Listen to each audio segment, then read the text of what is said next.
the data flow, not only here in the state of Florida, our original customer, but across the nation. All COVID-19 test results,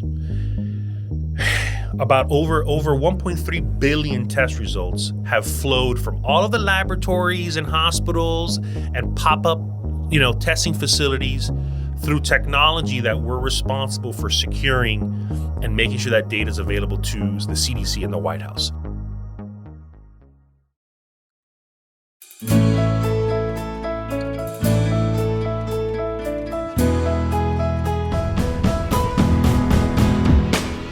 From Fiore Communications, it's How I Got Here, a show of inspiring stories from Tallahassee area leaders, business owners, and neighbors, all the challenges, opportunities, inspirations, the twists and turns of life that led them to where they are today. Everyone has a story worth telling, and I am really grateful that we get to bring a few of them to you. I truly have been changed by my conversations with these amazing people, and I'm confident you will be too. I'm Dave Fiore, and in this episode, I speak with Eddie Gonzalez Loumiet, the CEO of Ruvos, a leading provider of healthcare IT services with worldwide impact. A Cuban-American born and raised in Miami, Eddie is passionate about being a voice for and empowering Latinos in technology-related fields. After graduating from Loyola University in New Orleans, he took a job in the Caribbean at an international private bank. While on the island, he met his wife Jessica and earned an MBA from the University of Miami by making a most unusual commute on the weekends. In 2008, the couple took a chance on Tallahassee and a new company called Uber Operations, which would later become Ruvos. As CEO, Eddie has overseen explosive growth, defined the company's culture, and has managed the significant role they are playing in the unexpected story of how COVID-19 has turned the healthcare world and the new mountains of data needing to be delivered securely upside down. And they do it all from right here in Northeast Tallahassee. We started our conversation talking about what it was like growing up in Miami. Miami was great. It was just multicultural, being, exposed to different folks from different countries, different music, different food. My parents did an amazing job to set us up for success. In addition to my grandparents, my grandparents came in 1960 roughly with not much, and definitely didn't speak English. But Miami was outstanding. I think being that hub, that international hub, especially to Latin America, provided a bunch of opportunities to learn about different cultures. One of the cultures that I learned a lot about was Brazil, and so that influenced me going to Brazil while I was in college. I went to Brazil for about 3 months to learn Portuguese.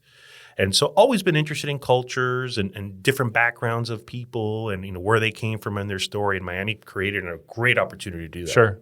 And so what about Brazil? You had neighbors or friends from that area? So I was, I always kind of had an entrepreneurial spirit. And, I was doing research, speaking to my stepfather about technology and some of the larger economies in the planet and what are they doing with technology. And we, based on our research, at that point, I think Brazil was the fifth largest economy on the planet.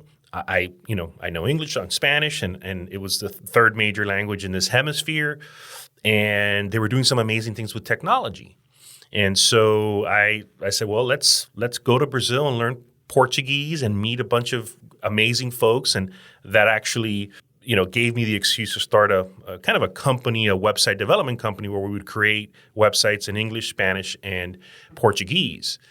So that was pretty exciting. But yeah, no, the culture, the people in Miami, kind of gives you a taste of what other countries do, how they do things better, differently. And so Brazil was one of those experiences where I got to actually further deepen my knowledge and experience in that culture. So you said your parents were Cuban exiles? Yes. So my parents came over, they were all of them were under the age of 10. But due to the political situation in Cuba, my grandparents, both sets of grandparents, decided between 1959 and 1961 to leave Cuba. So what many Cubans would do is that they would send the children with an aunt or an uncle to the United States. whether it was Miami, Ohio, New Jersey, Orlando. In our case, it was Miami. And then, my grandparents, for example, would kind of, try to figure out what to do with their property, their land, sell it if they could.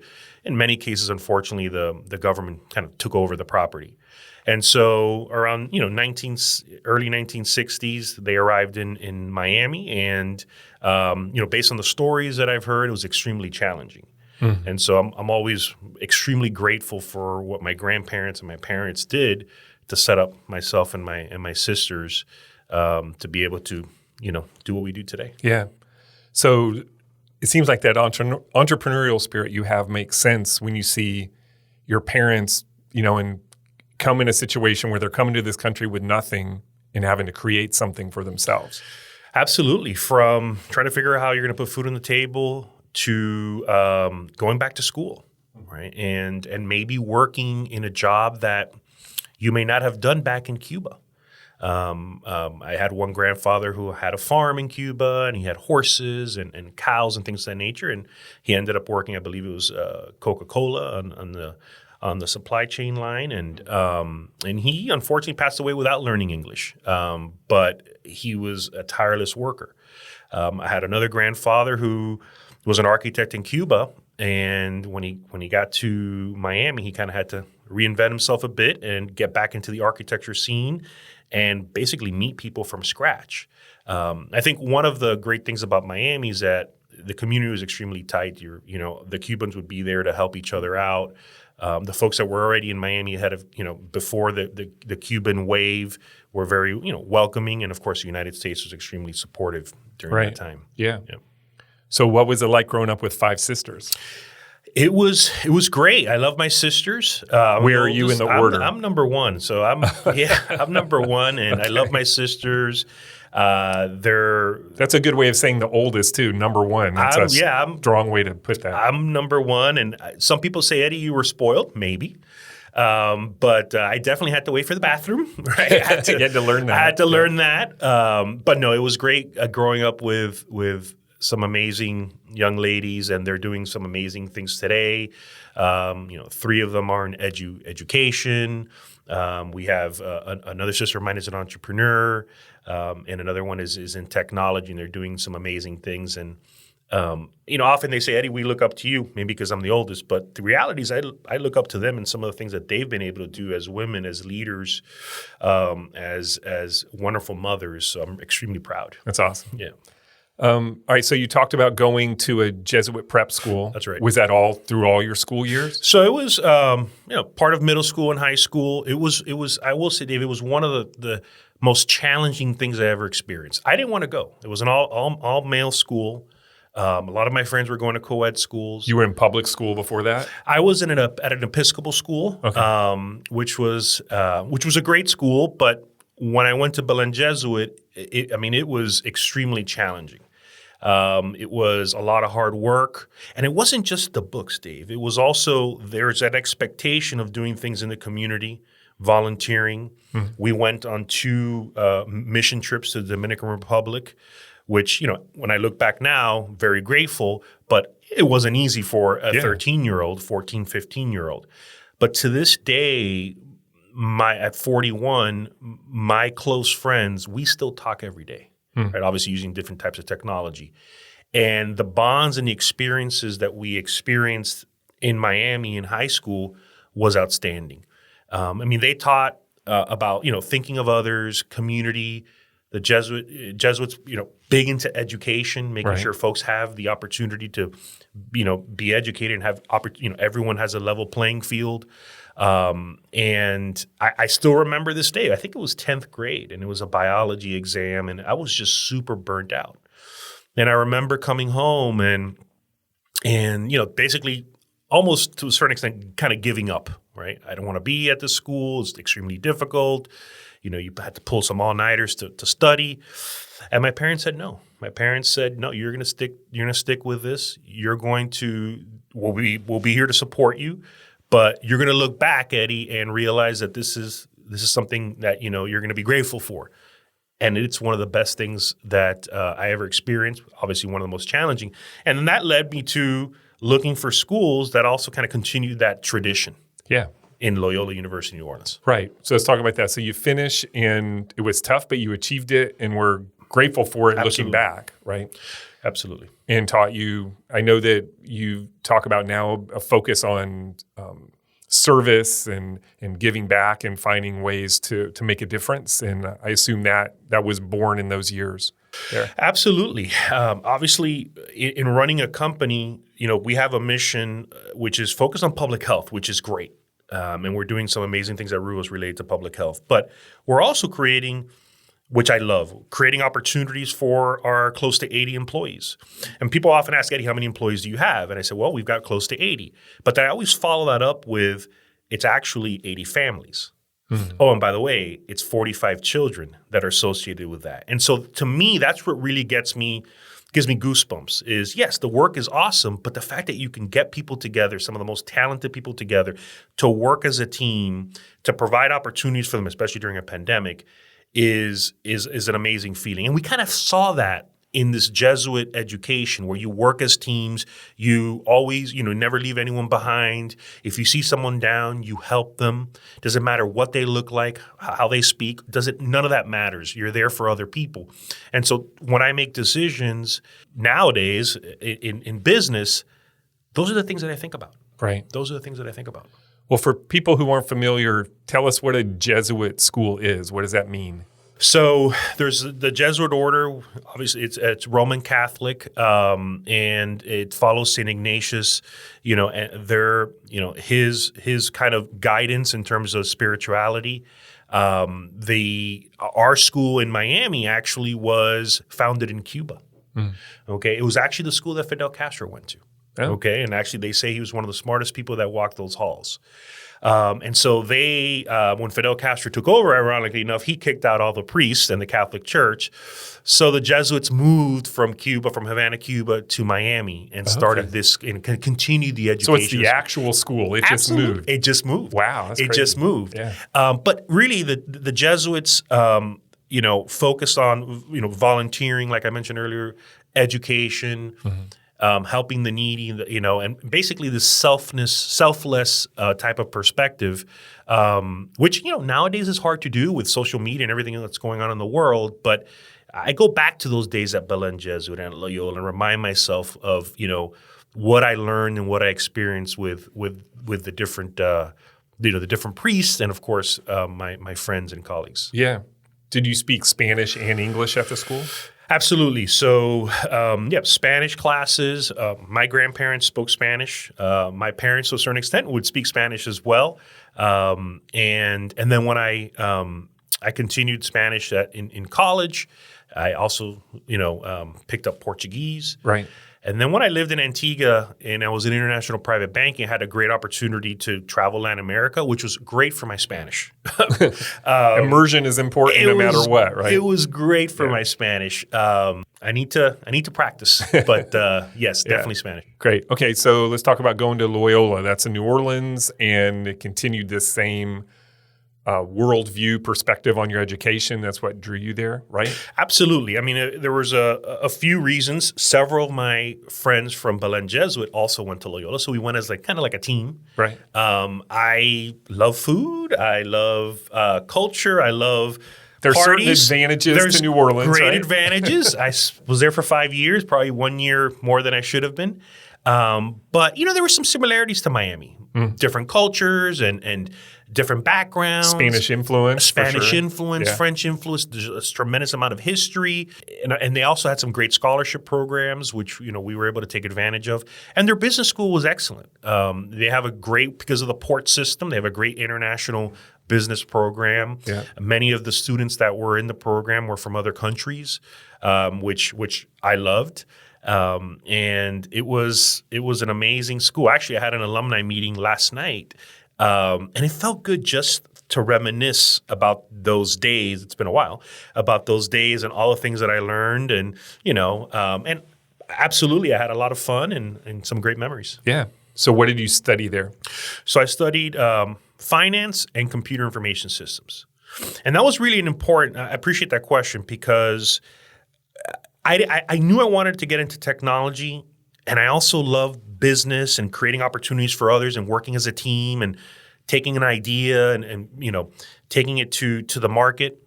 But I wasn't sure, Dave, if I could code in terms of technology. Right. I wasn't the greatest at math. And so studying both, I realized, listen, I can do some damage in computer science, but I'm not going to be a coder. Right. You have to talk the talk, understand it to some I know degree. the words, the different acronyms. Right. I know what's challenging, what's easy, some of the new technology, and I still to this day love the technology. But I also realized my strength was more in business and in finance and presentation skills, financial statements, statistics. And so that was great for me. And that's why I always recommend to folks that are interested in or trying to figure out what they want to study, you can always get a major and a minor or a double major and try to, taste the waters for different career opportunities. And by the way, you can always change. Right? I always tell people it's not the end of the world if by sophomore or junior year you decide you want to change your career path. That's okay. I went to college to be a band director. That's right. I did read about that. That's right. So you knew the general area, but you don't know all the options coming out of high school. But you know what your interests are and what some of your skills are, and then kind of let things happen from there. Right? Explore a little bit. Absolutely, absolutely. And so right after Loyola, the first opportunity I had was a project manager in a bank related to technology. So it was a very, very good fit, and it was in a foreign country. And so when I look back now, as you ask the question, as we talk about this, coming from Miami, having friends from different cultures, multiple languages, I think that, kind of set the stage for that, great opportunity after Loyola. Yeah. All right. Well, let's go on to that. So you graduate in 2003, right? And then head to Antigua to work at Stanford International Private Bank. That's right. So tell me how that happened and what you did there. Okay, great. So I had a family member that had contacts at this international private bank in Antigua, and there was an opportunity for a project manager position. Once again, there's always a little bit of anxiety. You're in college, you're having a great time. You have to get a job, but it's not like I'm going to get a job in New Orleans or Miami. I had to go to a foreign country where I had never been there before. So I said yes. And of course, the support of my family was critical for that. And so I went to Antigua. I was there for, I think it was about 5.5 to 6 years. And it was an amazing experience working in international private banking with high net worth individuals. So tell me what that means. It sounds like a place where rich people put their money. They'd want to have it found. I mean, what is an international private bank? So great question. So, different countries have different laws related to taxes. Some countries, have organizations like Stanford International Bank where, they potentially can give better interest rates for certificates of deposit. And so this bank focused on Europeans and Latin Americans who, were looking for high interest rate vehicles. And in some cases, with the turmoil that was happening that is happening in Latin America, maybe they had reasons to get it out of their country, right? To mitigate some risk around their funds. And so, yes, we worked with what they call high net worth individuals, which means the technology, like your online banking, and this is back in 2003, everything has to be perfect. Right. I mean, everything has to work. When you talk about things like, this is a little techy, like disaster recovery plans or business continuity plans. And remember, we're on an island. So one of my first jobs, Dave, was to figure out how to create a disaster recovery plan in the Caribbean during hurricane season. The bank system had to be on 24/7. And so it was a big challenge, but we worked with some amazing folks and we were able to create a system that would never go down regardless of a tropical storm or hurricane. So is there like an underwater pipe to a mainland or something? Or That's a great question. So we basically would have these what they call dry run exercises in Toronto. Okay, so wow. IBM has amazing facility, a disaster recovery facility. And so what we would do is we would, a couple times a year, we would basically fly a team to Toronto at this IBM facility and stand up the bank, the entire operation from the technology to the actual people that are doing the work within 24 hours. Wow. We never had to initiate the disaster recovery plan or the business continuity plan, but it was great practice, something that to this day is extremely important, especially in public health. Yeah. So Antigua was amazing. I mean, they say there are 365 beaches in Antigua, a beach per day. Some of the nicest people I have ever met. Once again, a great opportunity for me to learn about another culture and also be able to help and create opportunities. And the most important thing about Antigua is that I met my wife. Yeah. I met my wife, Jessica, there. So that was my next question. I knew that the job was awesome, but the biggest win for you is meeting her there. I would assume, right? Absolutely. I met her there and her family. So how did that happen? So it was a mutual friend who had, I think, a barbecue of some sort. And I will say the first, date, it was kind of a blind date, didn't go as well as I wanted it to. But, a week or two later, I guess she... So wait, I got to ask. So what happened? So we were eating, and it was like plastic chairs and a plastic table. And actually, our friend is a chef, so the food was amazing. I was having a Diet Coke, but my foot fell asleep. Okay. And so I told my wife, Jessica, I said, hey, why don't we go and look at the ocean? Because we're literally on the water. And so as I got up, I fell. Okay. A lot of people don't know this. So I actually fell under the table on my first date. And I was having Diet Coke. That's why the Diet Coke comment's important. Absolutely. But I didn't, a couple weeks later, she followed up and we went on to our next date and the rest is history. You survived it. I survived the fall.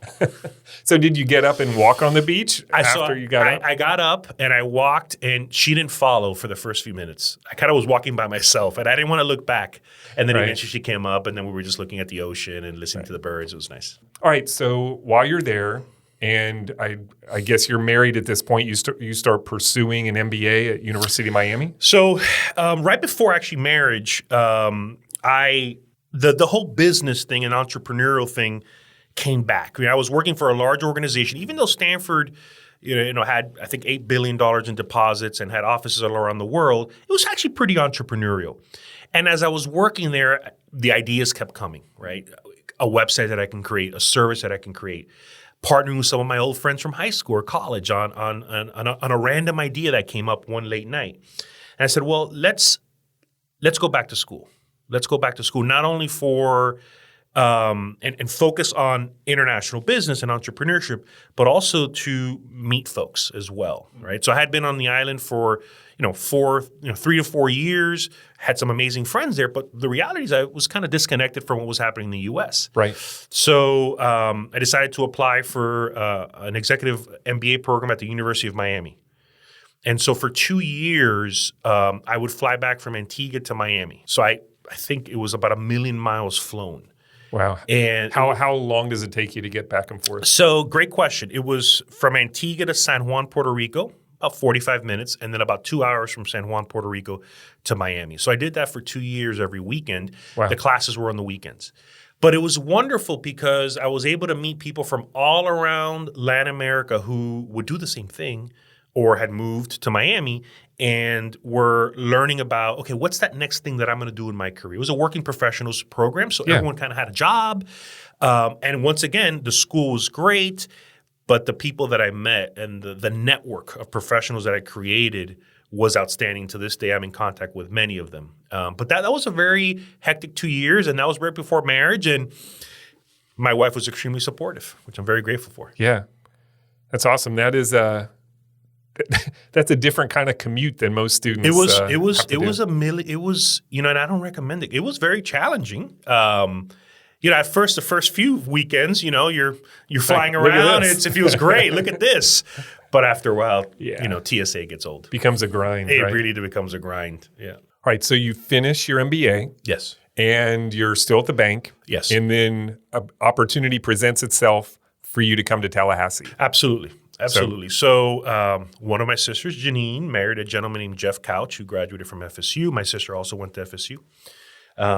And my brother-in-law, Jeff, calls me and says, Eddie, that company that we have here in Tallahassee that does some healthcare stuff, I've talked to you about it before. I said, yeah, Jeff, what's going on? He says, well, we actually have new customers. And we actually have to like set up a bank account, and we have to just do things that us techies really didn't have to do for the first few years, the first 4 years of the company. And I said, all right, well, what can I do to help? He says, well, there's a major project that we need your leadership and your project management skills with. And we also want to try to grow this company.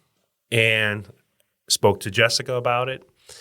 It was right after we were married. And about 2 weeks later, we had a shipping container.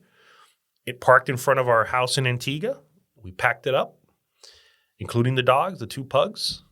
And we headed to Florida, and we headed to Tallahassee. And so that was in late 2008. Did you know anything about Tallahassee? So I did through my sisters who attended FSU, sports games. Obviously, I knew it was the capital of the 15th largest economy on the planet. I did have to tell Jessica that Tallahassee is not Miami, because naturally you say you're going to Florida, Tallahassee. So where did she come from to get to Antigua? Where was she was born in New York, but at the age of 3 or 4 moved to Antigua. And she knew of Florida, of course, and she knew of Miami, but that ain't Tallahassee. It ain't Tallahassee. Right. And so once again, she's extremely supportive. And I always share this with folks. I mean, it was a controlled risk, a strategic risk that we took, but it was still a risk. Similar to some of the decisions I think I made at a younger age, of course, with the backing and sometimes the push of my parents, where, traveling to Antigua, the country you've never been to, traveling by yourself to Brazil, country that I had never been to, sticking with, the high school, which was tough.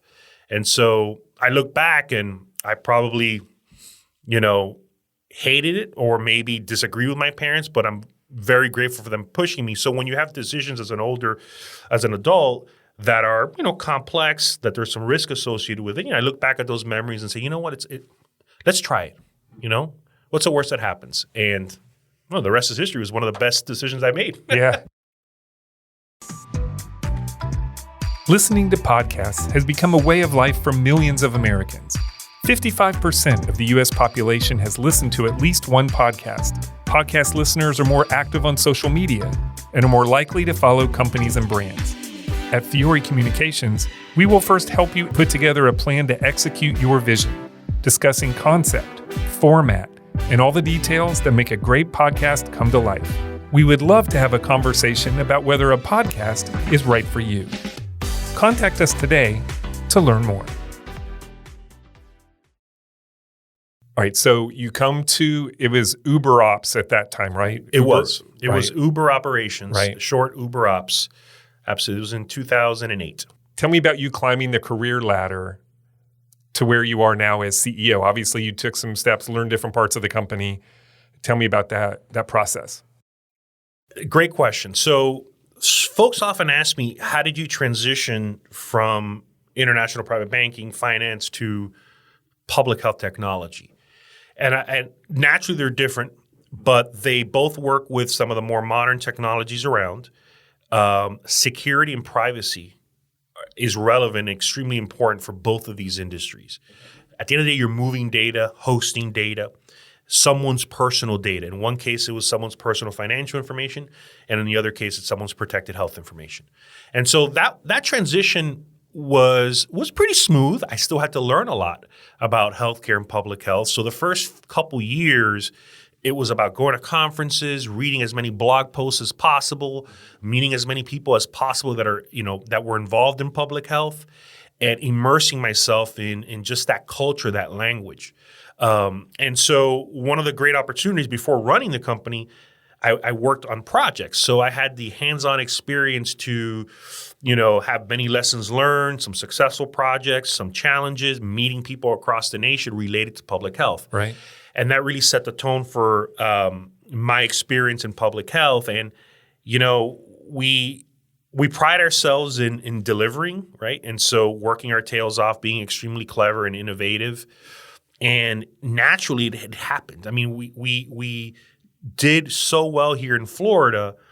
As I mentioned earlier, other organizations started calling and started saying, hey, those techies over there in Tallahassee, Florida, maybe they can help us track influenza across the nation. Mm-hmm. Or the state of Texas called and said, those techies over there in Florida and Tallahassee, maybe they can help us set up the infrastructure. And so we started growing organically. We really never had a business development team per se. Okay. It was our people just really delivering. As we continued to grow and continued to, polish our operations, I had the great opportunity to become a partner in the organization and then being named the CEO, which, comes with its own challenges, but amazing opportunities as well. And so a good and steady amount of growth up to January of 2020, which is another story I'm sure we'll talk about. Yes. So that growth, you started with 5, then grew to 40, 50 at that point? We were at, right before the pandemic, we were at close to 40 people. Okay. And then a worldwide pandemic hits, which affected everybody, but your company in a really unique way. Absolutely. January 20th, I was emailing with one of our customers. And I said, listen, we're hearing some chatter from overseas around this thing called COVID-19. And this is in January. Okay. January. And a few weeks later, the Florida Department of Health and the governor's office said, we need to ramp up. Okay. This was around February. Okay. And so our team here in Florida that is responsible for all data coming in and out of the Department of Health, the agency, doubled in size. So we had to ramp up. We had to figure out as a company, how are you going to recruit talented people that can help from day one? And it was a challenge, but we were able to figure it out that first wave. Mm-hmm.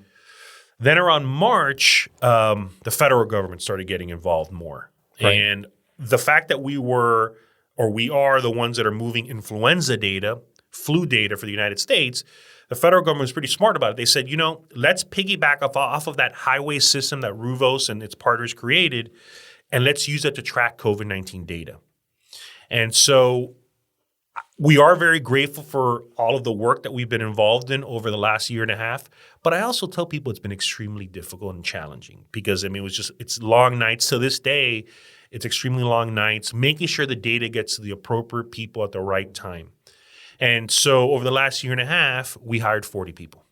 Doubled in size. We have doubled in size over the last year and a half. So taking everything else out of it, how do you manage that, doubling a company in a year and a half? So great question. The initial surge, your current staff has a lot of adrenaline pumping. Number one, we're in a great industry. We're extremely busy. We're all very grateful. We're helping the communities we serve. But after a while, that takes a toll, right? You have the whole burnout situation, which is, as you probably can tell, we care a lot about our folks, and we didn't want that to happen. And so we had to learn how to recruit. And we have some amazing people. We have a lady named Jenny and a gentleman named Andrew who basically learned, and Jenny had experience from the past, but learned how to get out there and tell our story to recruit some of the most talented people on the planet to help us.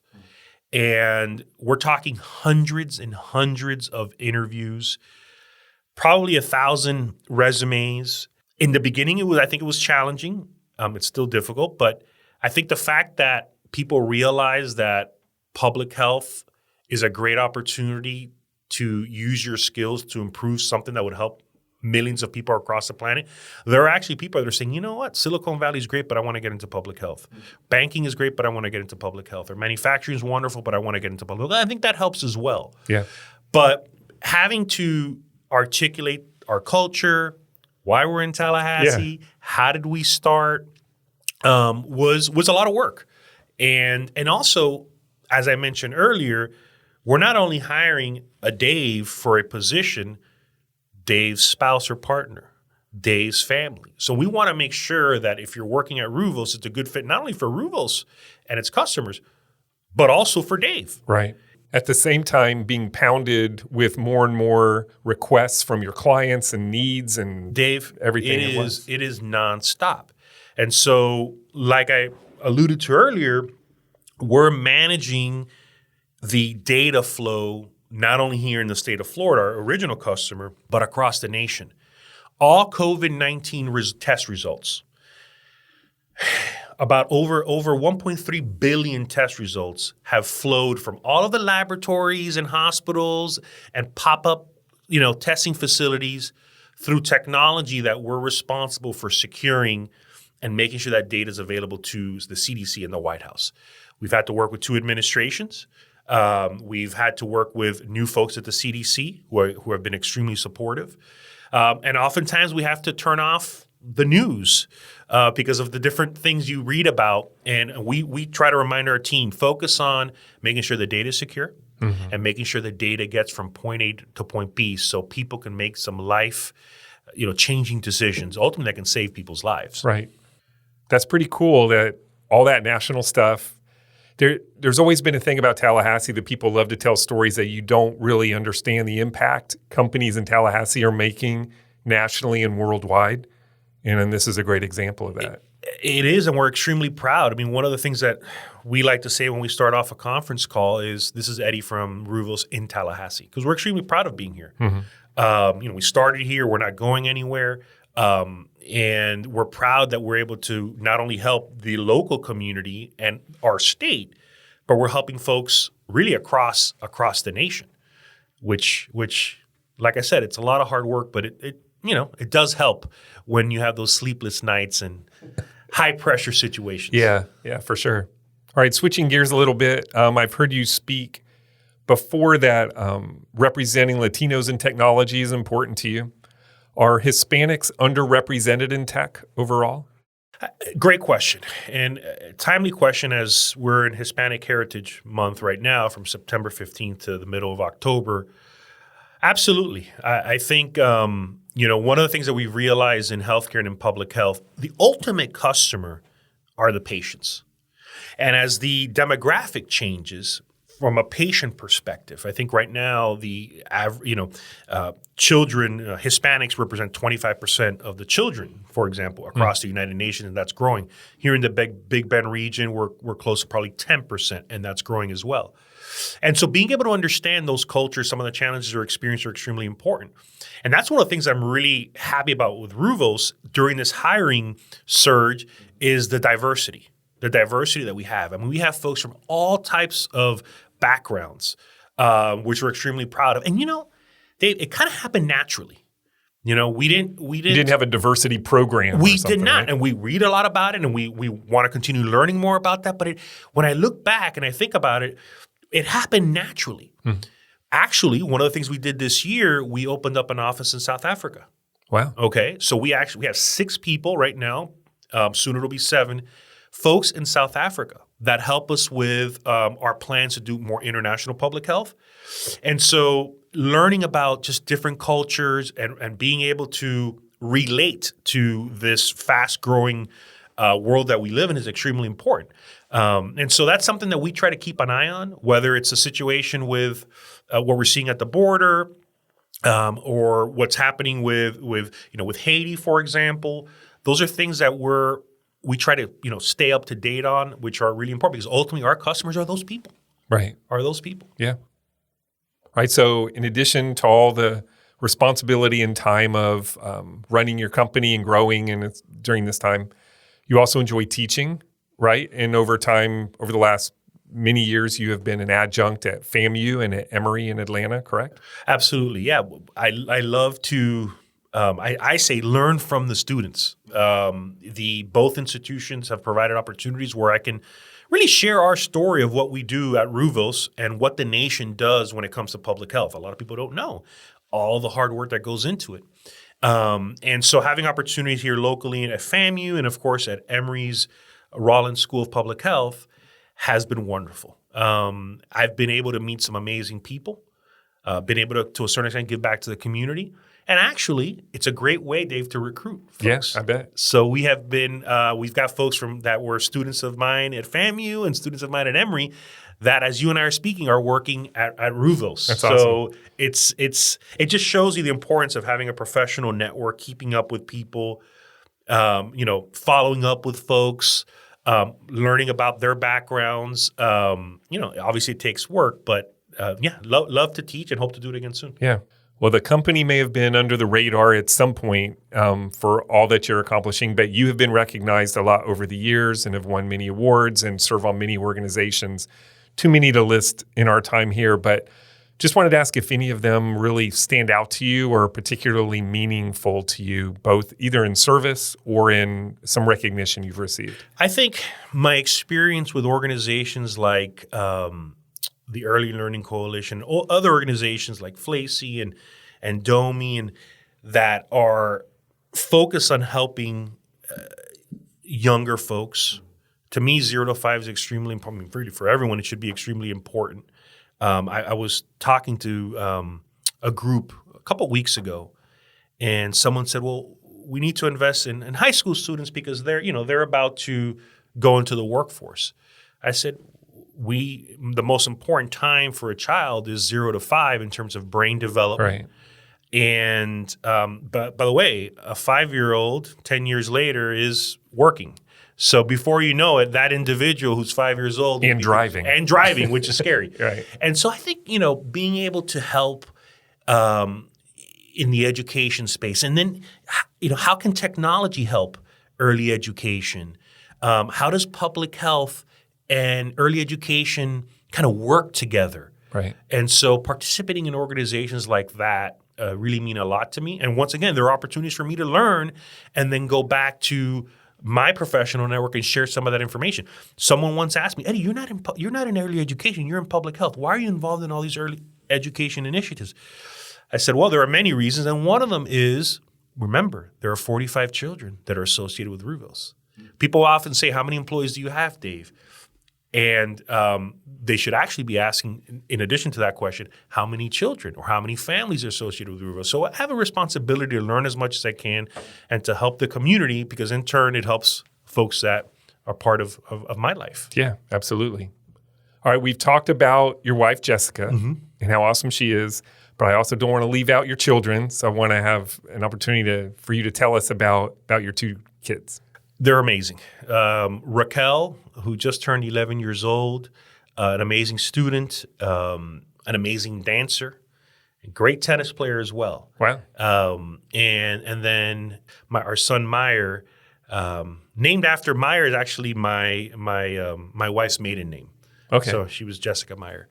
And an amazing student, great tennis player, great artist, an amazing personality. We're extremely lucky. I mean, they're our lives. I mean, they're just wonderful kids. Yeah. Wonderful kids.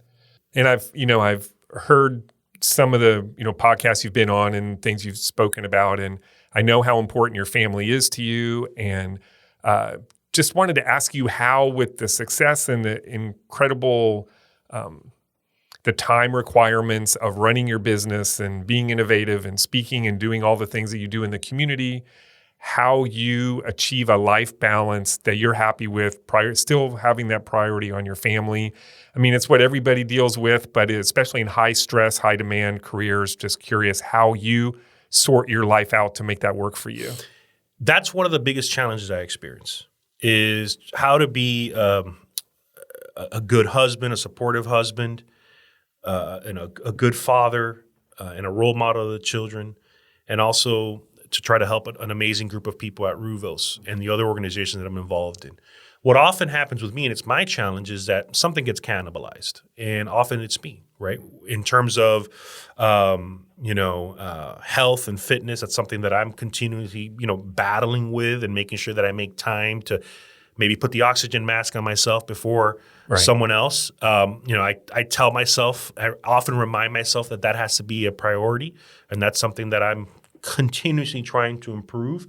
And also at the same time, being able to perform at a high level, and being able to get up really early in the morning and, help with breakfast, go to the gym, make sure everyone's ready for school, and then show up at work and try to be the best leader that I possibly can. And it's probably the biggest challenge that I experience. I've listened to a lot of podcasts. I've read a lot of books.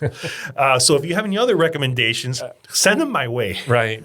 No, it's tough. I mean, there are 24 hours, and when you cheat yourself, you cheat sleep or eating right or any exercise, it's gonna crash at some point. 100%. Yeah. 100%. Every once in a while, it's important to try to get away with the family and kind of reset and disconnect. And that's one of the things I think we've done a very good job at over the last year and a half at Ruvos is that we've hired some amazing people and leaders that can run the show or run the project, and people can then go on vacation. Right. People can then take, some PTO. And whereas when we were smaller, that was a lot more challenging. For sure. To the point that we just implemented unlimited PTO time off for our staff about 2 weeks ago. So explain how unlimited PTO works. So number one, we make sure we force folks in our policy that they have to take at least 10 days a year. Right. Because what we've seen in the studies, and we did a lot of research, is that people with unlimited PTO, guess what? They don't take time off. Right. Okay, so we want to make sure people are allowed to reset. But we also know things happen in life, especially during these days. And so we want to make sure that people have that flexibility to, of course, with proper planning with your manager Sure. and things of that nature. And of course, you log it in the HR system. But if you need to take time off to take care of your health, your family, if you want to go on a trip, with proper planning, we support that. And if you hire the right people, they're not going to abuse that. 100%. So speaking of time off, is there anything that you enjoy doing outside of work that, for fun or a hobby or anything that you just do for fun? Yeah, I mean, I love to, I love to spend time with the children at their different activities. My daughter's dance, my son's tennis and football. Of course, go out to dinner with my wife and our friends and family. I do CrossFit in the mornings at this place called 850 CrossFit, which is great. I've got a Peloton, and then I do some tennis. And really, one of the things I love to do also is to keep up with my friends from high school. I mentioned earlier that we talk pretty much every day via chat and via email, and just to see what they're doing in their lives and with their families. I mean, I left Miami at the age of 18. I haven't been back, right, full time.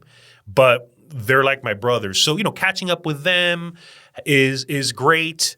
But yeah, Dave, it's hard. Sometimes on a Saturday or Sunday, it's hard for me not to think about, as I mentioned, the 80 families that are associated with Ruvos. I care about every single one of them. I have a spreadsheet of all of their children's names and what they do. And we actually just started a campaign called Kids Connection, which is going to be really exciting. Hopefully I'll be able to share that soon, some information on that. But, so it's hard on a Saturday or Sunday to disconnect. But I also know, based on your previous question, it's important to do that. Because Eddie does no good if he's tired on a Monday morning and, the show must go on. So, but yeah. Yeah. Two last questions. All right, Eddie, looking back, what is the one thing or person that you would say most changed the trajectory of your life to this point? My mother. Christina Loumiet, a very strong person. She obviously had many challenges coming from Cuba. And she raised a bunch of children. She was always there for me. Like that example I said in 10th grade when I didn't want to go to class the next day to take a biology test. And, she sat me down and her Cuban way told me, suck it up and you're going to go. And I probably didn't like to hear that then. But now as a 41-year-old, I am forever grateful for what my mother and really all of my parents have done for me. And I'm hopeful that I can do that or more with my children's. Right. The podcast is named How I Got Here. And we've talked about how you've come to this point in your life. Where do you think here might be for you in the next 3 to 5 years? That's a great question. I hope that our team at Ruvos has been able to contribute to the modernization of public health technology. I think it's such an important topic. It's honestly a national security topic. It's one that, we have. This is our Super Bowl. This is our opportunity to help all of the states improve their public health infrastructure. Once in a lifetime opportunity. So hopefully a few years from now, we can look back and say they're using amazing modern technology. The workforce is trained. The salaries are driven by the market. And so that's when it comes to Ruvos. And then for me, I would love to explore other ways where I can help, the community around topics like education. and topics around, minorities. Going back to the Jesuit experience that I experienced and the stories that my family shared with me when they came from Cuba, there are other folks that are experiencing similar things. And if I can help, I will. So I'll be here at your podcast in 3 to 5 years, and I'll give you an update. That would be great. That was Eddie Gonzalez Loumiet. And for all you kids out there, Eddie provides a good reminder that listening to your mom is always a good idea. You may just grow up to be a CEO someday. Thanks for listening to the show. You can subscribe at Apple Podcast, Spotify, or wherever you get your podcasts. And while you're there, please leave us a review. It really does make a difference. Thanks to my amazing staff at Fiore Communications, who pick up the slack while I'm working on these podcasts, and to Troy Bloom for composing our theme music. You can hear more of Troy's creations on Facebook and Instagram at Troy Bloom Music. To connect with the podcast or suggest a future guest, follow us on social media or email us at podcast@fiorecommunications.com.